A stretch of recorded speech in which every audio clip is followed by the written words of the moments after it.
तो फ्रेंड्स, मैंने अपनी प्रीवियस वीडियो में आपको एनपीओ के बेसिक क्लियर किया था। एनपीओ मीन्स एक ऐसी ऑर्गेनाइजेशन जो प्रॉफिट कमाने के लिए नहीं बनी होती, जिनका मेन ऑब्जेक्टिव प्रॉफिट अर्न करना नहीं होता। उनका मेन पर्पस सर्विसिंग करना होता है। और मैंने ये भी बताया था कि उसमें 3 अकाउंट्स बनते हैं। Number 1 receipt and payment account, second income and expenditure account and last में बैलेंस शीट बनती है। तो फ्रेंड्स, आज हम रिसिप्ट एंड पेमेंट्स अकाउंट पर डिस्कशन करेंगे।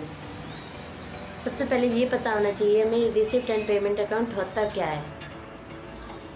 Receipt and payment accounts is a summary of cash including bank receipt and payments during an accounting period.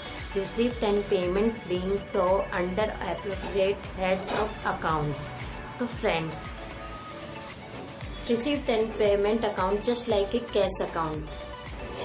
मिला तो रख लो, गया तो छोड़ दो, कोई फर्क नहीं पड़ता कब का है। रिसिप्ट एंड पेमेंट अकाउंट एक ऐसा अकाउंट होता है जिसके अंदर सिर्फ वह लिखा जाता है कि इस साल के अंदर, मान लो 2019-20 के अंदर पैसा कहाँ कहाँ से आया और कहाँ कहाँ गया। इसका कोई लेना देना नहीं है कि वो पिछले साल का था या अगले साल का होगा या इसी साल का है, या वो एसेट्स का था, गुड्स का था, रिवेन्यू का था, कैपिटल का था। बस फ्रेंड्स, उसका कोई लेना देना नहीं है। आपको बस आया तो रिसिप्ट अकाउंट में डाल देना है और गया तो पेमेंट अकाउंट में लिख देना है।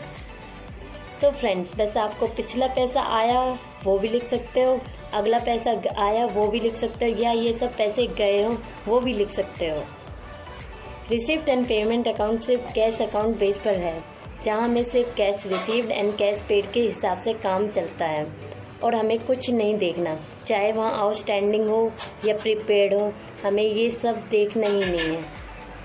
हमें ये सब इग्नोर कर देना है। जहाँ से पैसा आया वो लिख दो, जहाँ से पैसा गया वहाँ वो लिख दो। तो फ्रेंड्स, अब हम features of receipt and payment account पढ़ते हैं। Number 1 nature cash of summary से रिलेटेड है, तो ये रियल अकाउंट होता है और रियल अकाउंट के rules debits words comes in and credits words goes out को फॉलो करता है। इसमें सारी रिसिप्ट डेबिट में होंगी और पेमेंट सारी क्रेडिट में होंगी। सेकेंड, बेसिक ऑफ प्रिपेयरिंग, इसमें रिसिप्ट एंड पेमेंट अकाउंट लिखा जाता है। रिसिप्ट डेबिट में होता है और पेमेंट क्रेडिट में होता है। इसमें जितने भी पैसे आए हैं वो रिसिप्ट में अकाउंट में होंगे और जितने भी हमारे पैसे गए हैं वो क्रेडिट में होंगे। चाहे पैसा पिछले साल का हो चाहे अगले साल का हो, सब रिसिप्ट अकाउंट में आएंगे। और जितना भी हमने पे करा है पिछले साल का या अगले साल का, वो सारे पेमेंट अकाउंट में आएंगे। Third, capital and revenue. अगर कैपिटल एंड रेवेन्यू से पैसे आए हैं तो हम उसे डेबिट कर देंगे, अगर कैपिटल एंड रेवेन्यू से पैसे हमारे गए हैं तो हम उसको क्रेडिट कर देंगे, मीन्स पेमेंट अकाउंट में ट्रांसफ़र कर देंगे। फोर्थ, पीरियड, ये एक साल के अंदर जितने पैसे आए हैं और जितने पैसे गए हैं सिर्फ एक साल के अंदर उसके अमाउंट शो करता है। Number 5, opening and closing balance, ये ओपनिंग बैलेंस से स्टार्ट होता है एंड क्लोजिंग बैलेंस से ख़त्म होता है। नंबर 6, एडजस्टमेंट के बिना आप आगे income and expenditure account and balance sheet नहीं तैयार कर सकते हो, इसलिए एडजस्टमेंट होना ज़रूरी है। एंड लास्ट, पर्पस, ये बहुत इम्पोर्टेंट है गाइस।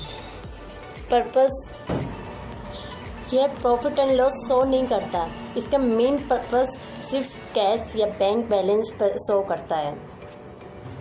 प्रॉफिट एंड लॉस ज्ञात करने के लिए इसकी सहायता से और उचित एडजस्टमेंट के बाद ही हम आय व्यय मतलब कि इनकम एंड एक्सपेंडिचर अकाउंट और बैलेंस शीट तैयार कर सकते हैं।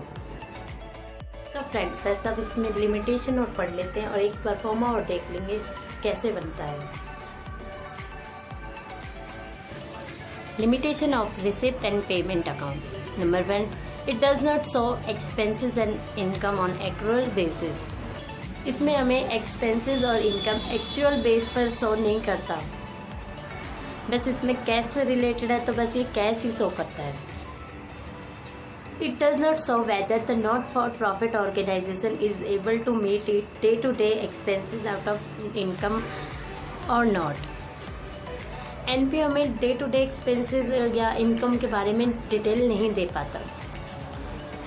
तो फ्रेंड्स बस लिमिटेशन तो यही है। हम अब परफॉर्मा देखते हैं। मेन बेस तो इसी पर है कि हमारा परफॉर्मा कैसा होता है रिसिप्ट एंड पेमेंट अकाउंट का।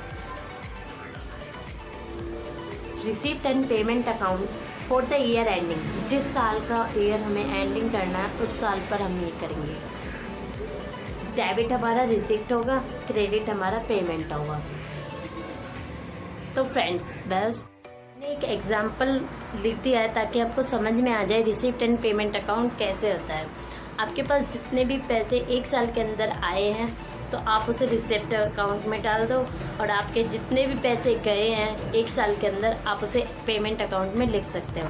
फॉर एग्जांपल जैसे आपके पास बैंक और कैश अकाउंट था आपके पास, आपने अमाउंट डाल दिया टू बैलेंस BD से, और आपको कहाँ से रुपए मिल सकते हैं। जैसे फॉर एग्जांपल सब्सक्रिप्शन, तो टू सब्सक्रिप्शन, चाहे वो प्रीवियस ईयर का हो, करंट ईयर का हो, चाहे वो नेक्स्ट ईयर का हो, अमाउंट आप यहाँ लिख दो सारे।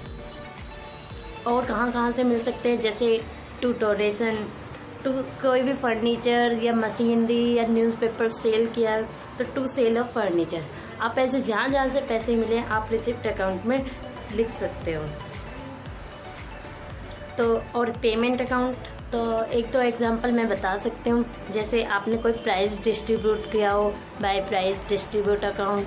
अगर आपने कोई मशीनरी खरीदी हो या गुड्स खरीदे हो या कोई फर्नीचर खरीदा हो, मतलब एसेट्स खरीदी हो, तो बाय एसेट्स, जहाँ से आपके पैसे गए हैं खरीदने के बाद आप पैसे देते हो ना, तो बस। और जैसे आपने सैलरी पेड करी है, जैसे आपने किसी को कमीशन दे दिया, बाय सैलरी बाय कमीशन, आप बस यही करना है आपको। इसके अमाउंट यहाँ लिख सकते हो। जहाँ का बैलेंस ज़्यादा आएगा उसको हम टोटल में लिख सकते हैं, और जहाँ कम है उस अमाउंट को माइनस करके लिख दो। और ये होगा बाय बैलेंस CD के नाम से, कैश अकाउंट और बैंक अकाउंट। फिर कैश अकाउंट तो डेबिट में हो सकता है, लेकिन बैंक आगे ओवरड्राफ्ट में भी दे रखा होगा तो वो हम टू बैंक ओवरड्राफ्ट से भी शो कर सकते हैं। तो गाइस बस आपको बस पूरे चैप्टर में ये ध्यान रखना है रिसिप्ट एंड पेमेंट अकाउंट में कि पैसा आया तो रिसिप्ट अकाउंट में, पैसा गया तो पेमेंट अकाउंट। बस आपको और कुछ देखना ही नहीं है इसके अलावा, और सबको इग्नोर कर दो बस। गाइस अगर आपको मेरी वीडियो पसंद आए तो प्लीज़ लाइक एंड सब्सक्राइब कर देना। और आप